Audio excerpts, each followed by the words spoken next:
everyone, so welcome back to our channel Maths Pathshala with Ankita. So in our previous question we have done up to question number 7. Now let's start with your question number 8 of exercise 11.2. So question number 8 is, a factory requires the 42 machines to produce a given number of articles in 63 days. एक factory जो है उसमें क्या चाहिए आपको, जो भी articles दिए हुए हैं उनके लिए 42 मशीन्स चाहिए हैं और वो काम आपका कंप्लीट हो सकता है 63 डेज के लिए. Okay, so how many machines would be required to produce the same number of the articles in 54 days. आपको पूछा गया है कि अगर 63 डेज के अंदर आप उस आर्टिकल को 42 मशीन रिक्वायरमेंट होता है तो वही काम अगर आप 54 डेज में कंप्लीट करते हैं तो उसके लिए कितनी मशीन आपको चाहिए. Okay, so let's do answer 8. So factory need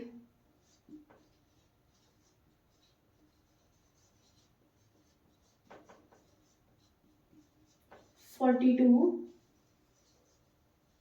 machines. ठीक है, 42 मशीन्स आपको चाहिए है. नेक्स्ट आपको दे रखा है to produce a number of articles जो हमें नहीं पता है in 63 days. Okay, in 63 days. ठीक है, तो यहां से आप क्या फाइंड कर सकते हैं, number of articles. Number of articles यहां से फाइंड कर सकते हैं. हमें पता है कि 63 डेज के लिए आपको चाहिए 42 मशीन्स. तो वो वर्क कितने के लिए हुआ, आप इसको क्या कर सकते हो, दोनों को मल्टीप्लाई. ओके, 63 आप यहाँ पे इसको एज इट इज रख सकते हैं क्योंकि आपको सॉल्यूशन करना है तो अब आपके लिए डिफिकल्ट हो जाएगा. पहले इसको मल्टीप्लाई करो देन इसको डिवाइड करो. ओके, इसको एज इट इज रहने दीजिए. अब ये आ गया number of the articles. Number of articles मतलब आपके 42 मशीन से 63 डेज के अंदर कितने आर्टिकल्स बना सकते हो. अब आपसे क्या पूछा गया है, नंबर ऑफ मशीन्स, कि टोटल मशीन कितनी है. नंबर ऑफ मशीन्स आपके पास टोटल आर्टिकल्स थे जिसको आप जैसे ही डिवाइड करते 54 डेज से तो आपको पता चल जाएगा कि कितनी मशीन्स रिक्वायर्ड है. ओके, तो अब यहाँ से कैंसिल आउट कर सकते हैं. This will be 6 9s are 54, 6 7s are 42. Okay, आप 3 से डिवाइड कर सकते हैं. 3 2s are 6, 3 1s are 3. Okay, 3 7s are 21. So this will be 49 machines. Total कितनी मशीन्स चाहिए आपको, 49 machines. Okay, next question, question number 9. A car takes 2 hours to reach its destination by the traveling at the speed of 60 km/h. आपको यहाँ पे बताया गया है कि एक कार को अपनी डेस्टिनेशन पहुंचने के लिए, अपनी जगह पे पहुंचने के लिए उसको 2 घंटे लग रहे हैं और वो किस स्पीड से चल रहा है, 60 km/h की स्पीड से.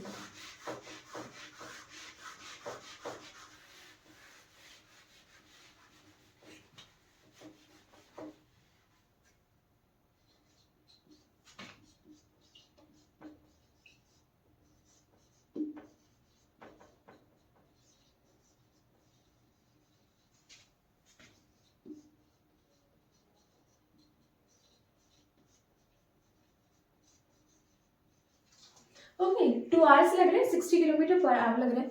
नेक्स्ट आपसे पूछा गया, how long will it take when the car travel at the speed of 80 km/h. अगर यही कार आपकी 80 km/h स्पीड से चल रहा है तो टाइम कितना लगने वाला है. ओके, तो सेम चीज आपको पता है, speed is equals to distance upon time. Okay, speed is equals to distance upon time. तो यहाँ पे आपको गिवन है speed which is 60 km/h and distance हमें नहीं पता है, राइट. सो आप यहाँ पे रख सकते हैं into time, into divide by time. तो आप यहाँ पे लेके आओगे, इनटू हो जाएगा, this will be 2 hour. R से आर कैंसिल आउट हो जाएगा, this will be 120 kilometre. Total distance कितना आ गया आपके पास में, टोटल डिस्टेंस आ चुका है 120 किलोमीटर. अब आपसे क्या बोला गया है कि क्या टाइम रहने वाला है अगर आपकी स्पीड जो है वो 60 से 80 किलोमीटर हो जाए. सेम आप फिर से स्पीड इक्वल्स टू डिस्टेंस को टाइम में मेंशन कर सकते हैं. स्पीड आपका क्या था, 80 km/h. ओके, डिस्टेंस आपने निकाला है 120 किलोमीटर. टाइम आपको नहीं पता है, so let's suppose is x. Okay, x आपको यहाँ से निकालना है, सो this will be 120 km kilometre divide में 18 किलोमीटर पर आवर, इसका मतलब ये क्या हो जाएगा आपका मल्टीप्लाई की फॉर्म में, किलोमीटर से kilometre cancel out, this will be okay, so this will be 2 4s and 2 6 12, 3/2, that means 1.5 hour. कितना टाइम लगने वाला है? 1 घंटा। ठीक है, आपको कितना लगने वाला है? 1 घंटा 30 मिनट यहाँ पे लगने वाली, 1.5 आवर्स यहाँ पे लगेगा। Is it clear? सो ये आपका कंप्लीट हो चुका है question number 9। Let's do question number 10। So question 10 है आपके पास, 2 person could fit a new window in a house in 3 days। एक घर है आपका जिसमें न्यू विंडो फिट करनी है, तो 2 आदमी जो है वो 3 दिनों के अंदर काम कंप्लीट कर रहे हैं। 3 दिनों के अंदर काम कंप्लीट कर रहे हैं, इसका मतलब टोटल काम कितना हुआ आपका? 6 विंडोज। कितने हैं आपकी? 6 विंडोज आ चुकी है। ओके, सो अब नेक्स्ट क्वेश्चन आपसे हमें पूछा गया,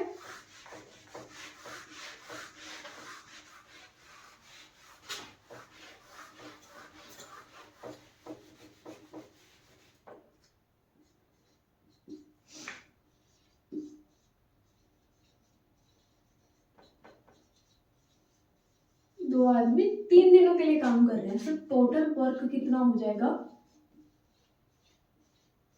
आप क्या कर देते हो? इन दोनों को multiply, so this will be 6। Total कितना काम हुआ आपको? 6। अब फर्स्ट पार्ट पूछा गया, one of the person fell ill before the work started. जैसे ही आपका काम स्टार्ट होता है उससे पहले एक इंसान जो वो क्या हो जाता है? बीमार हो जाता है। So how long would the job taken now? अब क्या है आपका? 2 आदमी 3 दिनों के अंदर काम कर रहे हैं, सो 1 पर्सन कितने दिनों में काम करने वाला है? अब क्या करने वाले हो? उसको डिवाइड करोगे 6 डेज के अंदर। कितने में? 1 पर्सन जो है आपका, ओके 2 पर्सन जो है वो 3 डेज में ले रहे हैं, तो एक आदमी को क्या है? उससे डबल टाइम लगने वाला है, डबल टाइम लगेगा। सो ये आ गया आपके पास में 6 डेज। कैसे आया आपका 6 days? 2 into 3, this will be 6 days. Okay, next आपसे पूछा गया सेकेंड पार्ट के अंदर, यहां पूछा गया कि how many person would be needed to fit the window in 1 day. एक दिन के अंदर कितने आदमी लगने वाले हैं? पहले आपसे पूछा गया था कि अगर एक आदमी बीमार हो जाता है, this will B first part, पहले 2 आदमी थे 3 दिन में कंप्लीट कर रहे हैं, अब बोला गया है कि एक आदमी बीमार हो गया, इसका मतलब एक आदमी को वो काम डबल दिन में होगा। सो ये कितने में हो जाएगा आपको? पहले 3 थे, उसको वो 6 दिन लगने वाले। अब ये पूछा गया है कि एक इंसान एक दिन को कंप्लीट करने के लिए कितने आदमी आपको यहाँ पे चाहिए। ओके, सो अब यहाँ पे क्या करने वाले हैं कि 1 डे के अंदर कितने लोग चाहिए, सेम आपका रहने वाला है। एक आदमी उस काम को 6 दिन के अंदर कर रहा है। ठीक है, एक आदमी किसी काम को 6 दिन के अंदर कर रहा है, तो एक दिन के लिए उसको कितने आदमी चाहिए? सेम वही 6 दिन उसको चाहिए। कितने? 6 पर्सन चाहिए। ओके,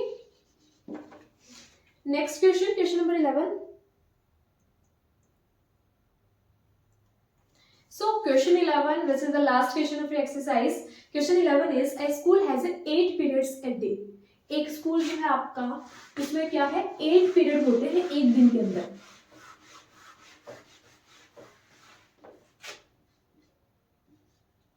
वन डे के अंदर